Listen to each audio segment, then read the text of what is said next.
Hindu adoption and maintenance act 1956 जो आपका third chapter है, थर्ड चैप्टर आपका मेंटेनेंस के बारे में बताता है। Hindu adoption and maintenance act 1956 में 4 लोगों को भरण पोषण या मेंटेनेंस का प्रावधान है। 4 लोगों को क्या मिलता है? भरण पोषण मिलता है। तो अगर हम चैप्टर थर्ड में देखें तो सेक्शन 18 में कहता है पत्नी का भरण पोषण। किसका? पत्नी का भरण पोषण। पत्नी के भरण पोषण की बात करता है। उसके बाद सेकेंड स्टेप पे सेक्शन 19 में विधवा पुत्र वधू के भरण पोषण की बात करता है। विधवा पुत्र वधू का भरण पोषण। सेक्शन 20 में बच्चों और वृद्ध या शिथिलांग माता पिता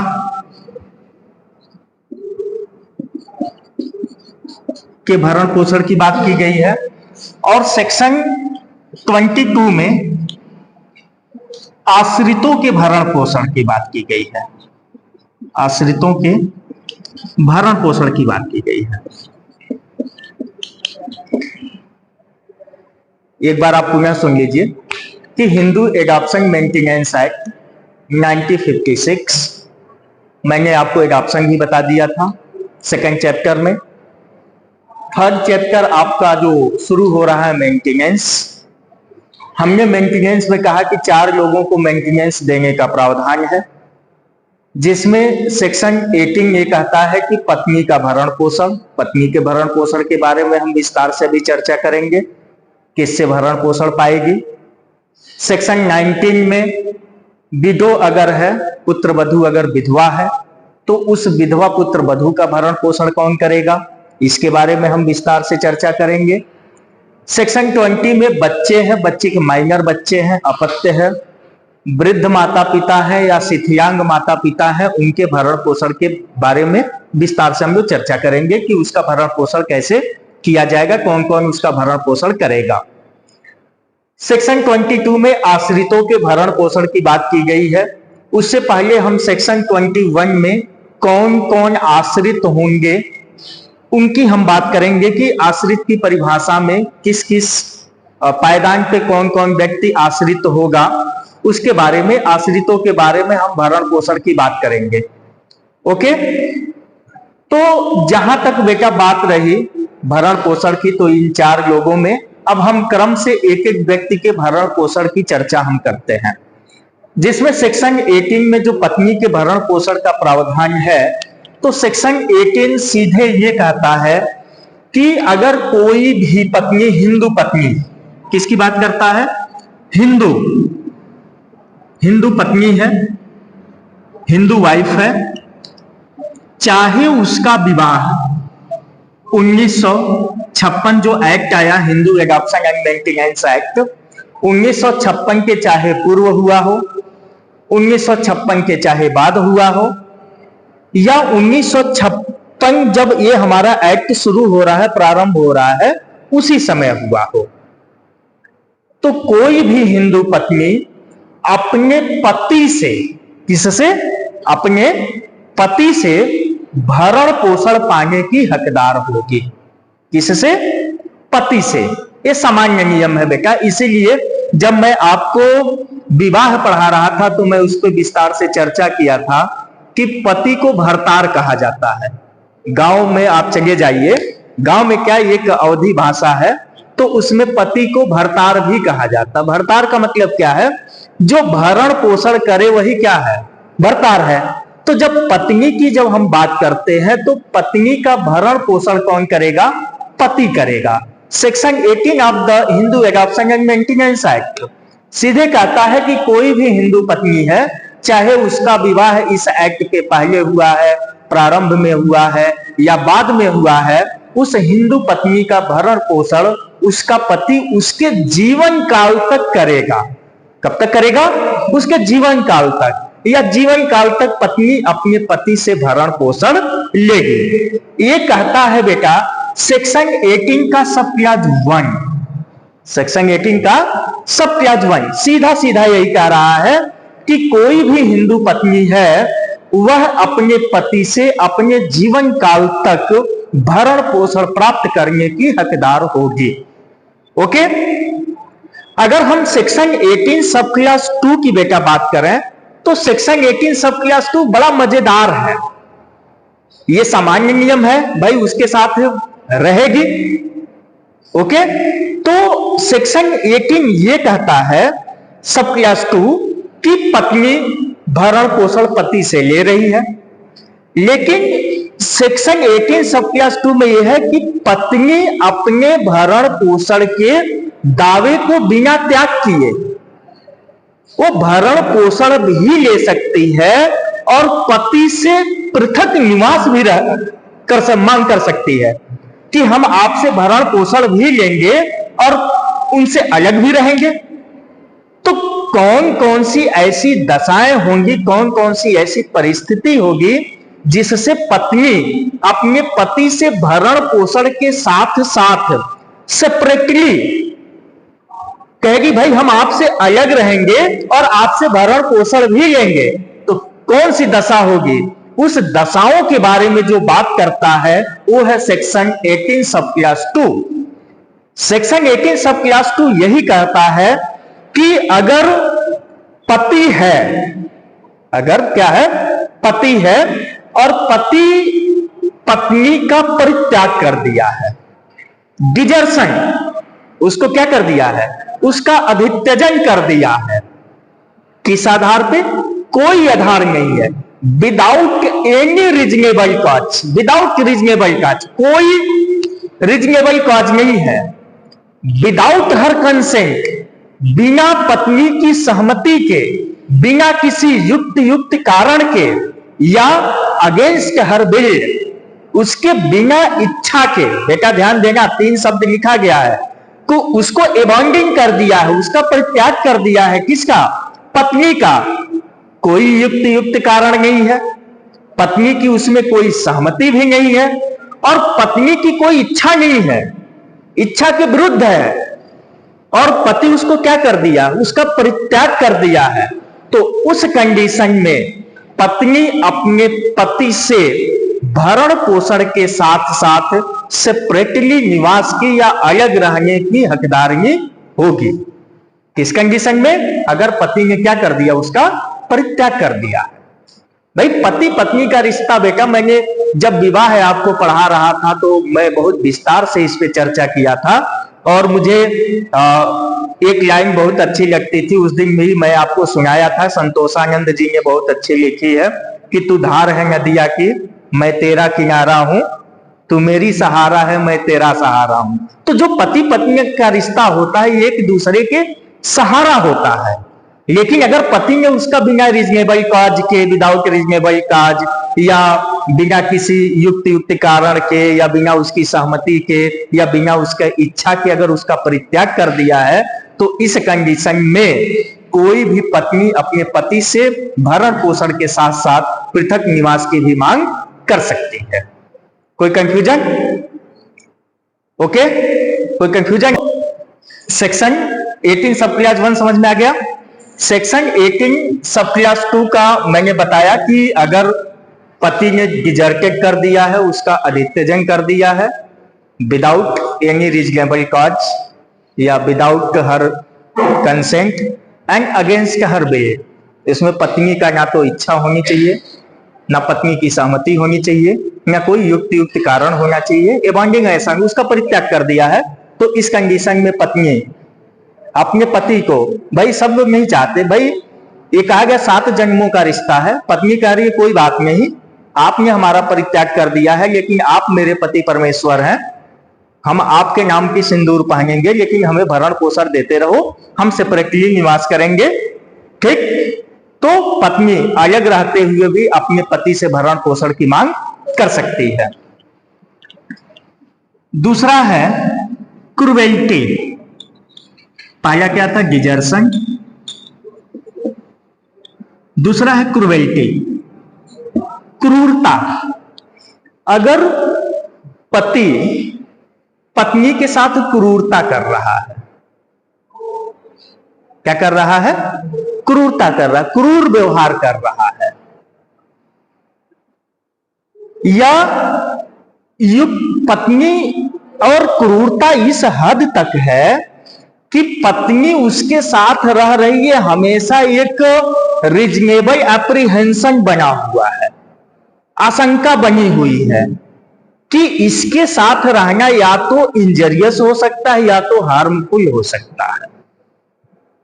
ओके, पत्नी, भाई जाहिर सी बात है कि पति आ रहा है, पति बिल्कुल परमेश्वर रह ही नहीं गया, राक्षस हो गया है, उसके अंदर कोई मानवता नाम की चीज रही नहीं गई है, रोज आ रहा है, पत्नी को पीट रहा है। अरे पत्नी पीटने की वस्तु थोड़ी ना है, पत्नी अर्धांगिनी है, बेटर हाफ है, उसका सम्मान करिए। आप उसको 1 रुपये देंगे, वो 2 रुपये आपको बदले में देगी, 2 गुना करके देगी। तो कहने का मतलब ये है बेटा कि अगर पति आ रहा है, पति उसके साथ बिल्कुल क्रूर व्यवहार कर रहा है, क्रूरता कर रहा है, उसके साथ रहने में एक रीजनेबल एप्रीहेंशन बना हुआ है कि आशंका बनी हुई है कि इसके साथ हम रहेंगे, कुछ भी कर सकता है, या उसके साथ रहना बिल्कुल हानिकर है, क्षति, कभी भी क्षति कर सकता है, तो इस कंडीशन, अगर ऐसा कंडीशन है तो पत्नी पति से भरण पोषण के साथ साथ बिना उसका समापहरण किए, बिना उस अधिकार को खोए, अपने पति से अलग रहने की मांग कर सकती है। बेटा सामान्य नियम है कि पति उसका भरण पोषण करेगा, ओके, करेगा, जाहिर सी बात है। पति के साथ जीने मरने की कस्में व्यक्ति खा करके आया है, तो जाहिर सी बात भरण पोषण करने की उसकी दायित्व है, ओके, लायबिलिटी है। लेकिन यह है कि कुछ दशाएं हैं जो मैं बता रहा हूं, उसमें भरण पोषण भी पत्नी लेगी और अपने पति से अलग भी रहेगी। तो पहला कंडीशन क्या था? डिजर्शन। दूसरा कंडीशन क्या है? स्थिति क्रुएल्टी, जो ग्राउंड है, परिस्थिति कि त्याग कर दिया तो भी अलग रहेगी, भरण पोषण भी लेगी, क्रुएल्टी है तो भी अलग रहेगी और भरण पोषण लेगी। तीसरा क्या है कि अगर उसकी कोई और पत्नी जीवित है पहले से, एनी अदर लिविंग वाइफ, अगर कोई पत्नी क्या है? जीवित है, तो अब शादी तो हो गई, पता चला यार उसकी पत्नी है, अब क्या होगा?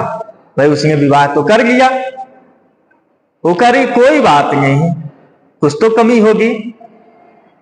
और मैं आपसे बार बार यही बताता हूं कि पत्नी सब कुछ बर्दाश्त कर सकती है, कभी सौतन बर्दाश्त नहीं कर सकती है। दिल मत देना मेरे सौतन को, ओके, मेरे पास ही रहने देना, बात आई समझ में। लेकिन पता चला जब गई तो उसकी पहले से पत्नी, ये दोनों हो सकती है भाई, पहले वाली भी पत्नी हो सकती है और दूसरे वाली भी पत्नी हो सकती है, हम ये थोड़ी ना कह रहे हैं, पत्नी तो पत्नी हो सकता है कि शादी करके गया, पहली वाली पत्नी कह रही अच्छा कोई बात नहीं, इसी कलमुही में तुम्हारा मन है, तुम खुश रहो, लेकिन हमें भरण पोषण दो, हम तुम्हारे साथ नहीं रहेंगे, सेपरेट निवास करेंगे, हमें भरण पोषण दो। या दूसरे वाली पत्नी, अब आ तो गए किसी को भी, तो पत्नी क्या कर सकती है? भरण पोषण के साथ साथ सेपरेटली लाइफ, सेपरेटली जीवन की बात कर सकती है, जीवन सेपरेटली निवास की बात कर सकती है। किस आधार पर? अगर उसकी कोई पहले से पत्नी जीवित है तो, ओके। नेक्स्ट ये कहता है चौथा क्लास कि जैसे मान लीजिए पत्नी नहीं है, लेकिन अगर जहां पे पत्नी निवास कर रही है वहां पर किसी उपपत्नी को रखता है, उपपत्नी मीन्स किसी रखैल को रखता है, कंकुबाइन कोई उपपत्नी है, रखैल है। भाई हिंदू मैथोलॉजी कहती है कि शादी के लिए 7 फेरे, लेकिन एक मैथोलॉजी कहता है बिन फेरे हम तेरे। तो बिन फेरे हम तेरे वाली स्थिति को लेकर के आया है, कहा कि चलो देखते हैं कैसे तुम्हें वो करती है, तुम मेरे साथ रहना। तो जहां पे पत्नी निवास कर रही है वहीं पे जाकर के उपपत्नी रख लिया है, किसी रखाई को रख लिया है। क्या कर लिया है? किसी रखाई को रखा है। तो क्या पत्नी बर्दाश्त करेगी? ना। अब वो क्या करेगी? कहेगी कोई बात नहीं, हमें भरण पोषण दो, और सेपरेटली निवास की मांग कर सकती है, और भरण पोषण के साथ साथ सेपरेटली निवास की भी मांग कर सकती है। कौन कौन सा ग्राउंड रहा? डिजर्सन, क्रुएल्टी, पहले से उसकी कोई अदर वाइफ जिंदा है, या उसी घर में पति किसी उपपत्नी को या रखाई को ला करके या किसी अन्य स्त्री को ला करके रख रहा है, उसके साथ पत्नी जैसा व्यवहार कर रहा है, तो जाहिर सी बात है पत्नी क्या करेगी? उसके साथ नहीं रहेगी। तो भरण पोषण के साथ साथ सेपरेटली निवास की भी मांग कर सकती है। ओके। नेक्स्ट ये कहता है कि अगर पति ने धर्म परिवर्तन कर लिया, पति ने क्या कर लिया? धर्म परिवर्तन कर लिया, कन्वर्जन ऑफ रिलीजन, हिंदू नहीं रह गया है, ईसाई हो गया, मुस्लिम हो गया, यहूदी हो गया, पारसी हो गया। भाई इन चारों को छोड़ करके जितने भी हैं सब क्या है? हिंदू हैं। ओके। तो पति किसी और धर्म को एडॉप्ट कर लिया, मैं पर्टिकुलर किसी धर्म की बात नहीं कर रहा हूं कि ये इस धर्म को ग्रहण कर लिया। भाई वो ईसाई भी हो सकता है, पारसी भी हो सकता है, यहूदी भी हो सकता है, मुस्लिम भी हो सकता है। यहां पे ये नहीं लिखा है कि किसी धर्म फला धर्म को एडॉप्ट कर लिया, नहीं, हिंदू नहीं रह गया, बाकी वो किसी धर्म में कन्वर्ट कर लिया उससे मतलब नहीं है।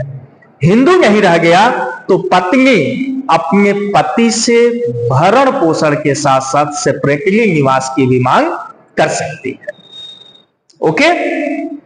नेक्स्ट क्लास ये कहता है बेटा कि कोई भी जस्टिफाइंग कॉज हो, कोई भी न्यायोचित कारण हो जिसे जस्टिफाई किया जा सके। कितने कारण को गिनाया जाएगा? ऊपर से तो गिना दिया गया कि डिजर्सन होना चाहिए, क्रुएल्टी होना चाहिए, अदरवाइज लिविंग है, या आपका कोई कंकुबाइन रखता है, वो पत्नी रखता है, रखाई रखता है, कन्वर्जन ऑफ रिलीजन है। छठे में एक ही लाइन में लिख दिया क्या? कि कोई भी जस्टिफाइंग काज हो, कोई भी रीजनेबल काज हो जिसे जस्टिफाई किया जा सके, कोई न्यायोचित कारण है कि पत्नी अपने पति से अलग रह सके। भाई हो सकता है, क्या हो सकता है? जैसे मान लो कोई ऐसे उसे कोई डिजीज हो, इसमें डिजीज तो कहीं लिखा नहीं है, डिजीज हो सकता है कि जिससे पत्नी पति से अलग रह सके, या कोई और भी कारण हो सकता है। बहुत सारे जो भी है ये परिस्थितियों पे डिपेंड करता है कि पति से हमें अलग रहना है और उससे भरण पोषण भी लेना है, उसके साथ नहीं रहा जा सकता। ओके। तो उस कंडीशन में पत्नी कोई भी न्यायोचित कारण है, उस न्यायोचित कारण के आधार पर जिसे जस्टिफाई किया जा सके, इस आधार पे पत्नी अपने पति से भरण पोषण के साथ साथ सेपरेटली निवास की बात कर सकती है। ओके। ये जो पूरा था ये था सेक्शन 18 सब क्लास 1, सेक्शन 18 सब क्लास 2। अब हम बात करेंगे सेक्शन 18 सब क्लास 3 की। सेक्शन 18 सब क्लास 3 ये कहता है कि पत्नी है, पति से भरण पोषण ले रही है, पति से सेपरेटली निवास की बात कर रही है, सेपरेटली रह रही है। लेकिन सेक्शन 18 सब क्लास 3 ये कहता है कि अगर पत्नी असती हो जाए, असती का मतलब उसका किसी अन्य से अफेयर शुरू हो जाए, वो फेयर न रह जाए, ओके, तो उस कंडीशन में, या पत्नी खुद धर्म परिवर्तन कर ले, हिंदू न रह जाए, उस कंडीशन में अपने भरण पोषण के अधिकार से वंचित हो जाएंगे, फिर भरण पोषण पाने की हकदार नहीं है। भाई पति तुमको भरण पोषण दे रहा है तो इसका मतलब ये थोड़ी ना है कि किसी और के साथ अफेयर रहे।